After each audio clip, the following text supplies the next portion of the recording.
Pengacara AS Erich Ferrari mengungkap cara kerja sanksi OFAC yang menurutnya sering menimbulkan dampak besar bagi pihak yang terdaftar.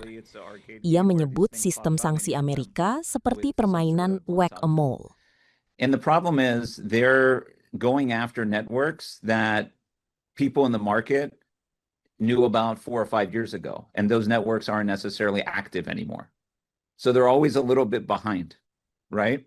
And so you see these huge splashes about, this network, or they're going after this shadow banking group, or this, group of vessels and fleets. But, most of those times, by the time OFAC gets to them, they're either out of commission or defunct or anything. So a lot of this is for optics to show that they're doing something and using their all authorities at their will to do something, and to prevent any of those networks from resuming. They're not really a weapon of war. They're supposed to be a weapon of diplomacy. And they're supposed to be one tool in a diplomatic toolbox for purposes of negotiation. And that, when I started my career, that's philosophically how sanctions were looked at from a policy perspective. The problem is that sanctions morphed from being a tool to being the strategy itself, or being a tactic to being the strategy itself. It works as a tool, as part of a negotiation and a diplomatic effort to resolve issues. It gives you some leverage.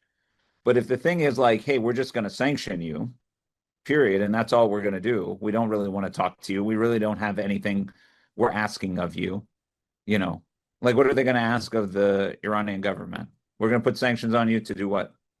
To just completely stop existing, essentially, right? Or the government of Russia. The government of Russia has obviously made a decision to enter into a conflict. The conflict is occurring, and we're saying we're going to put sanctions on you, and the only thing you can do, it's not about negotiating, the only thing you can do is stop, and then maybe we'll take sanctions off of you. So the asks in those larger geopolitical contexts, I think, are just too big. A lot of times it's about names, right? So a lot of times, particularly during the Biden administration, and the ramp up of sanctions on Russia, it was, hey, we want to make a statement. It's the second or third anniversary of the conflict. We want to make a splash. We need 300 names, and that's when you get into these like sectoral sanctions, right? Or this government of Russia sanctions, like government official sanctions, right? So you go and you say, well, we can make a big splash, but we have a designation criteria to designate government of Russia officials. So one way to do it, regardless of their particular conduct, is just to sanction everybody in the parliament, in the Duma. They have made a determination that you meet the designation criteria of a particular executive order or statute. And the burden is now on you to present information and evidence that either shows there was an insufficient basis for that designation or the circumstances have changed.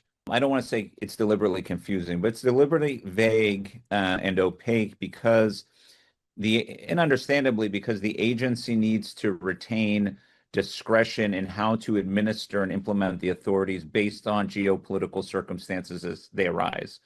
And I once heard this statement, and I thought it was very true, which is, they write laws to advance policies, not to account for facts on the ground. It just hasn't been that effective. I mean, if it were that effective, we would have the same amount of sanctions or maybe less over the years. But every year there's another sanctions program. There's new executive orders adding on to existing sanctions programs. There's thousands of designations. It just increases. So if you have to continue to increase the use of sanctions, are the sanctions actually working to resolve the issues you're deploying them for? Everyone kind of has this concern and has expressed this concern to me that, like, people are going to come after me and, I don't know, kill me, put me in jail. I don't know. I'm just doing legal work. Like, I literally just write letters to the government. So if I have to, I don't know, be killed or go to jail because I wrote a letter to the government and asked them, presented information, and then I guess, I don't know, is that really a world I want to live in? And so, is there a bit of a mission behind it? Yeah, there's a mission behind it, because the process is not fair, just not. The law is not really fair. And the consequences not only are severe and impactful right away, but they linger long after my work is done, even if my work is successful.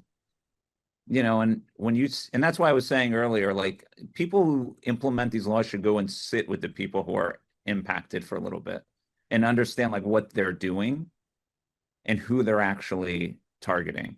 Because I think the view over there in that building, not by everybody, but by some, is probably like, oh, these are really bad guys sitting in some bunker, like plotting, the demise of the United States. When a lot of times the people, at least who hire me to get delisted, it's like, oh, I had a business dealing with this company who operates in this sector, and that company got designated, and now I'm sanctioned in my country because I had a dealing 4 years ago with them before they were sanctioned.